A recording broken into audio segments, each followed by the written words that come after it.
নমস্কার বন্ধুরা, অ্যাস্ট্রোলজার প্রিয়াঙ্কা চ্যানেলে আমি প্রিয়াঙ্কা সকলকে আমি চ্যানেলে স্বাগত জানাচ্ছি। আজকে আলোচনা করব কালপুরুষের সর্বশেষ রাশি মীনকে নিয়ে। মীন রাশি বর্তমানে শনির 7.5 ভোগ করছে এবং মীন রাশিতেই অবস্থান করে আছে রাহু। তাই জন্য মীন রাশি বা মীন লগ্নের জাতক জাতিকাদের পক্ষে এই সময়টা কিন্তু একটু কষ্টকর। তবে অনেক খারাপের মধ্যে দিয়েও যেটা ভালো ঘটনা ঘটেছে সেটি হলো মীন রাশি বা মীন লগ্নের চতুর্থপতি তথা সপ্তমপতি বুধ এবার কিন্তু চতুর্থভাবে আসছে। জুন মাসের 29 তারিখে বুধ প্রবেশ করবে মিথুন রাশিতে। তার ফলে কিন্তু তৈরি করবে একটি মহাযোগ, যে যোগটিকে আমরা পঞ্চমহাপুরুষ যোগ বলবো। পঞ্চমহাপুরুষ যোগ জ্যোতিষশাস্ত্রে একটি বিখ্যাত যোগ এবং এই যোগটি যাদের বার্থ চার্টে থাকে তারা বিশেষভাবে ভাগ্যশালী হয়ে ওঠে। চন্দ্র এবং রবি ছাড়া আর বাদবাকি যে 5টি গ্রহ আছে সেই গ্রহগুলো প্রত্যেকে যদি রাশি বা লগ্ন সাপেক্ষে নিজের ঘরে কেন্দ্রকোণে থাকে তবেই কিন্তু এই যোগটি তৈরি হয়। মীন রাশি বা মীন লগ্ন সাপেক্ষে বর্তমানে অর্থাৎ জুন মাসের 14 তারিখের পরে বুধ কিন্তু থাকবে চতুর্থভাবে, যে কারণে পঞ্চমহাপুরুষ যোগের যে সুফল সেটি দিতে সক্ষম হবে। জ্যোতিষশাস্ত্রে বুধকে কিন্তু মেধার কারক হিসেবে বর্ণিত করা হয়। বুধের মধ্যে আছে বালকসুলভ মানসিকতা, আবার ব্যবসা সেটিও কিন্তু বুধ গ্রহই দেখে।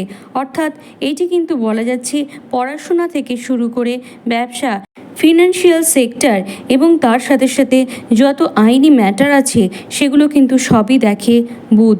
অর্থাৎ এটা বোঝা যাচ্ছে যে বুধের আন্ডারে কিন্তু অনেকগুলো সেক্টর পড়ছে। আবার বইপত্র, কলম এগুলোকেও কিন্তু বুধ দেখে। বুধকে বুদ্ধির কারক গ্রহ, মেধার কারক গ্রহ, বাক্যের কারক গ্রহ হিসেবে চিহ্নিত করা হয়ে থাকে। তো এবার দেখা যাক মীন রাশির সাপেক্ষে এই বুধ কি সুফল প্রদান করবে। যেহেতু চতুর্থ ভাবের কারক গ্রহ বুধ, এই জন্য বাড়িঘর সংক্রান্ত যে ব্যাপারগুলো আছে সেগুলো কিন্তু বুধ দেখবে। অর্থাৎ গৃহপ্রাপ্তির সম্ভাবনা সেটা কিন্তু বুধের দ্বারা সম্ভব হবে। অর্থাৎ এই সময় কিন্তু আপনাদের গৃহপ্রাপ্তি, বাহন প্রাপ্তি এগুলো ঘটতে পারে। আবার চতুর্থ ভাব থেকে কিন্তু আমরা মায়ের স্বাস্থ্যকেও বিচার করি, মায়ের স্বাস্থ্যের জায়গাটা বেটার হবে।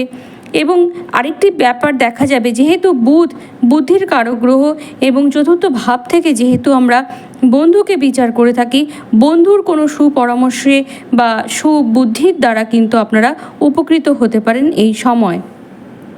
আবার বুধের দৃষ্টি কিন্তু সরাসরি পড়ছে দশম ভাবের ওপর।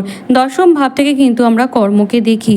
এই সময় কিন্তু আপনাদের যে কর্মগুলো আপনারা পাবেন সেগুলো কিন্তু ফিনান্সিয়াল সেক্টর হতে পারে, অথবা কোনো লিটিগেশন সংক্রান্ত কোনো বিভাগে আপনারা কাজ পেতে পারেন, অথবা আপনারা কোনো ট্যাক্স ডিপার্টমেন্টে কাজ করতে পারেন।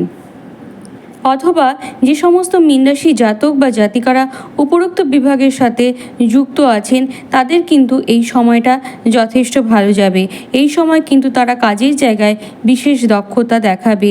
ফিনান্সিয়াল অ্যাডভাইজার হিসাবে যারা কাজ খুঁজছেন তারাও কিন্তু এই সময় নতুন কোনো কাজ স্টার্ট করতে পারেন। ফিনান্সিয়াল অ্যাডভাইজার হিসেবে যারা কাজ করছেন তাদের কিন্তু এই সময় একটা উন্নতির যোগ দেখা যাচ্ছে।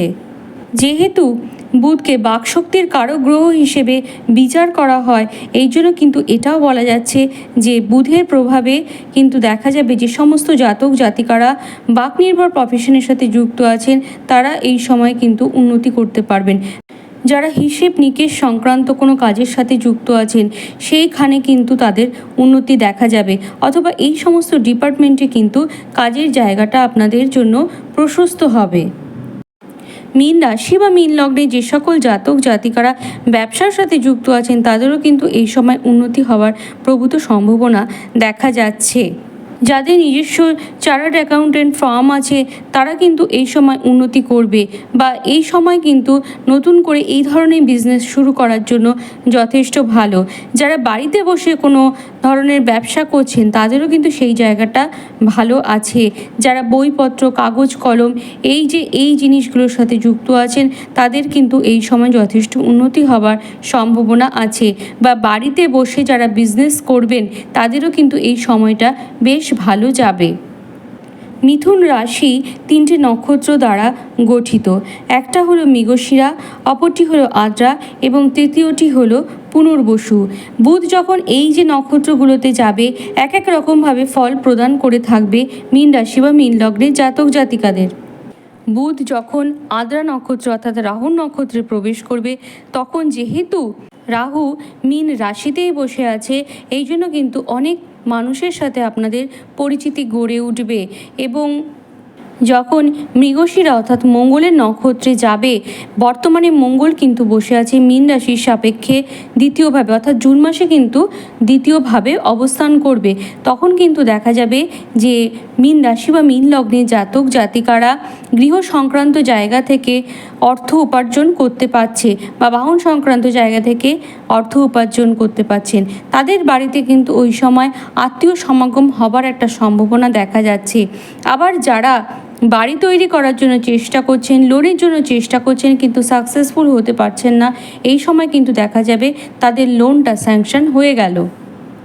যখন বুধ পুনর্বসু নক্ষত্রে প্রবেশ করবে অর্থাৎ বৃহস্পতি নক্ষত্রে প্রবেশ করবে তখন কেমন ফলাফল দেবে সেটা অবশ্যই আমি আপনাদেরকে বলবো।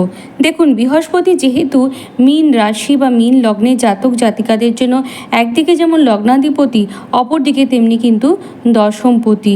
তো লগ্নাধিপতি এবং দশমপতি বর্তমানে অবস্থান করে আছে বৃষ রাশিতে, অর্থাৎ মীন রাশির সাপেক্ষে তৃতীয় ভাবে। তৃতীয় ভাব থেকে কিন্তু আমরা সেলফ এমপ্লয়মেন্টকে বিচার করি।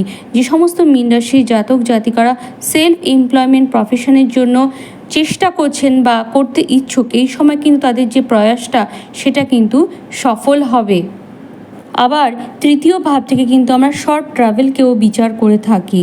যেহেতু বৃহস্পতি তৃতীয়ভাবে আছে, দশমপতি তৃতীয়ভাবে গেছে এবং চতুর্থ ভাব থেকেও কানেকশন তৈরি হয়েছে, এই জন্য কিন্তু এটা বলা যায় যে চাকরি সূত্রে হয়তো আপনারা ছোটোখাটো কোনো ট্রাভেল করলেন অথবা কোনো জায়গায় হয়তো আপনারা এই সময় বেড়াতে গেলেন। বৃহস্পতি যেহেতু তৃতীয় ভাবে থেকে সপ্তম ভাবকে দেখছে, এই জন্য কিন্তু এটাও বলা যায় যে বিজনেসের কাজের ক্ষেত্রেও কিন্তু আপনারা শর্ট কোনো ট্রাভেল গেলেন। যারা বাড়িতে বসে ফ্রিল্যান্সিংয়ে জব করেন তাদেরও কিন্তু এই সময়টা বেশ ভালো যাবে বলে আশা রাখছি। অর্থাৎ বোঝা যাচ্ছে যে বুধের এই পঞ্চমহাপুরুষ যোগ অর্থাৎ ভদ্রযোগের ফলে কিন্তু মীন রাশি এবং মীন লগ্নে জাতক জাতিকারা বিভিন্নভাবে উপকৃত হবেন। তো আজকের মতো পঞ্চমহাপুরুষ যোগের ফল এ পর্যন্তই এবং পরবর্তীতে আমি আসব আবার অন্য রাশিকে নিয়ে। আপনারা ভালো থাকুন, সুস্থ থাকুন। আজকের মতো এ পর্যন্তই, বিদায়।